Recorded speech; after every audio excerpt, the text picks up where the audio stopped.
You don't have to give me an answer. We can come back later because you're a respectful young man. I pray all the Muslims with dialect like you. Now, you do believe the Quran is uncreated, right?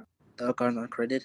Yeah, because if you're Ahl al-Sunnah wa Jama', I love the Arabic. It's too bad you Muslims took the Arabic, man. It's a beautiful language. Ahl al-Sunnah wa Jama'. If you're part of Sunni Islam, you believe the Quran is Kalam Allah, the speech of Allah, right? Yeah. Is it created or uncreated?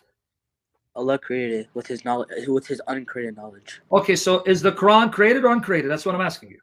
The Quran is created from Allah. Astaghfirullah, astaghfirullah. A'udhu billahi min Muhammad. I know what you're gonna say. I know exactly what you're gonna say. No, I have the statements from your scholars of Ahl al-Sunnah wa Jama', like the creed of At-Tahawi. The Quran is uncreated. The creed of At-Tahawi and others, not just him, even in a hadith by Abu Dawood, the Quran is uncreated. Ahmad ibn Hanbal, the Quran is uncreated. And even modern scholars or Sunni, Hamza Yusuf, the Quran is uncreated. You want me to play clips from these? All right, sure, let's go with that. I don't think it is. Okay, so you believe that? Because now you're telling me you believe that, and then now you're saying, no, it's created. Stuck for Allah gets stuck. I know what you're gonna say, but sure, let's just roll with it. Okay, no, you don't know what I'm gonna say. Because if the Quran is uncreated, that means Surah Al-Fatiha has no beginning, right? Sure. Now, can you recite Surah Al-Fatiha and then translate it for us?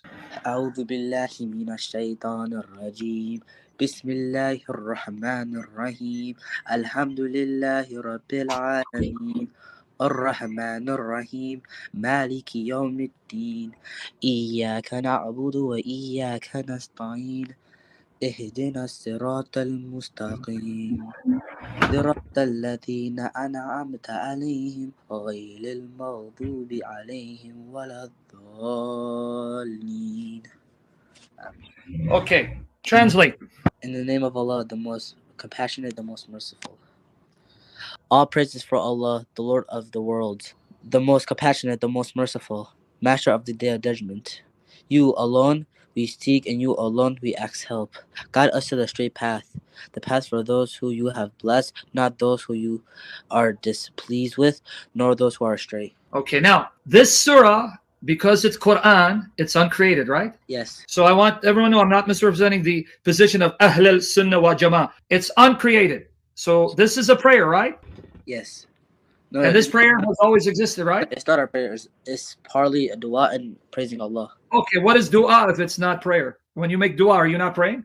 You get sure. So it's a prayer because you're making dua, supplication, and you're also praising. Yeah. That's what prayer is. So it's a prayer. Anyway, so this prayer has always existed. It has no beginning. And it's the speech of Allah, right?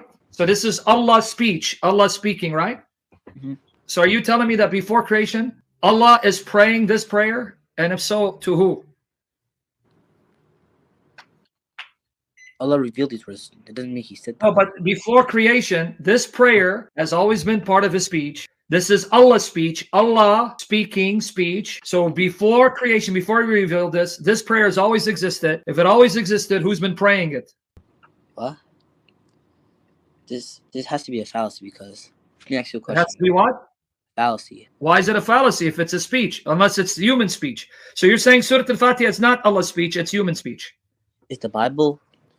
No, we don't believe the Bible's uncreated. We don't believe the Bible existed before creation. We believe God inspired human authors to write down with their own human language the words that God wanted them to write. It's not the same. You're comparing apples and pineapples.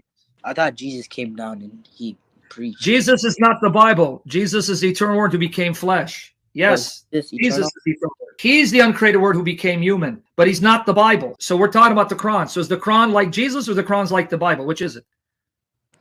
The Quran is uncreated, yes. But so we believe Jesus is the uncreated word. So you're saying the Quran is like Jesus, right? To an extent, sure. The Quran is not a living thing. No, it is a living being because according to the hadiths of your prophet, the Quran is going to come and speak to Allah and make intercession. Shifah. That's in Muslim and other sources. Surah Al-Baqarah and Surah Al-Imran will come as birds, argue with Allah to intercede for those that recited them. It is a living being. That's what your prophet taught. So what are you trying to get at? I mean, do you want me to show you the hadith or you take my word? I can show it to you. I'll take your word, but I'm saying what are you trying to get at? You said the Quran is not a living being. Yes, it is. Okay. What are you trying to get at? So now we change subject, but come back to the prayer. So you believe Allah prays? No. Because then who is praying Surah Al-Fatiha? Allah revealed it. Is Surah Al-Fatiha the speech of Allah? Yes. Is every word of the Quran Allah's speech? Yes. Is every ayah of Surah Al-Fatiha Allah's speech? Yes. That means you just admit Allah is speaking that prayer. It's Him praying it. Can you show me a hadith that said that Allah recited the Quran? I can show you, yeah, Allah did recite the Quran. Yes, thank you for asking. Here, let me show it to you, right? So can you read it? And I'm going to give you another one. I'm going to give you two of the same hadith. Abu Hurairah reports God's messenger as saying 8,000 years before creating the heaven and the earth. How many years before? 1,000 years. 1,000 years. 8,000 years. Okay, 1,000 years before the heavens and earth were created, what did Allah do? God recited Taha. Yes. What did your God recite? Taha. And what else? Yasin. So your God is reciting surahs 1,000 years before creation? Well, if you look at it, it's fixed. What do you look at it? You asked me to show you from the hadith where Allah recites Quran. I showed you. Now you want to say, no, it means He was sending gifts. Did it say He recited Fatiha? Have you read Taha and Yasin where there it's praising Allah? There are praises to Allah. That means if Allah is reciting it, that means He is praising. So He's praising Himself.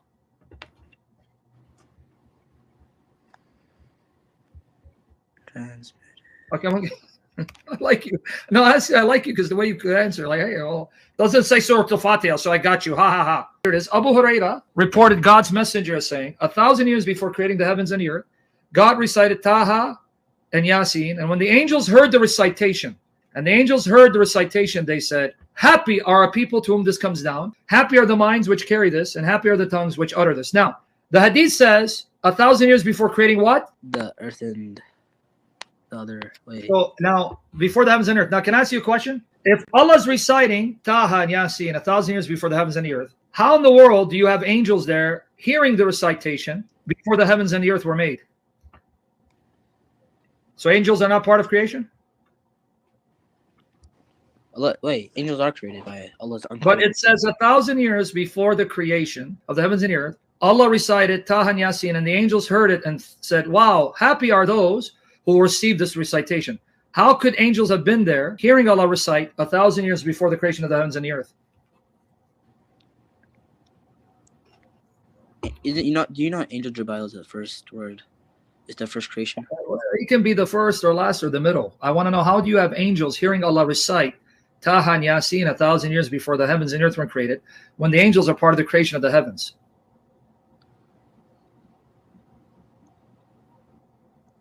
I don't know personally. Okay, that's okay. I'm not going to press you. If you don't know, I respect that. You don't know, that's fine. But what you did establish was that Allah recites Quran. But can I ask you a question? Mm-hmm. Isn't part of your worship ibadah to recite Quran in your daily prayers? Yes. So I want to know, if Allah is reciting the Quran, isn't that ibadah? Isn't that worship? Allah is worshiping Himself. So why is Allah performing worship ibadah? Because to recite the Quran is ibadah, it's worship. And why does Allah pray? Say, I'm still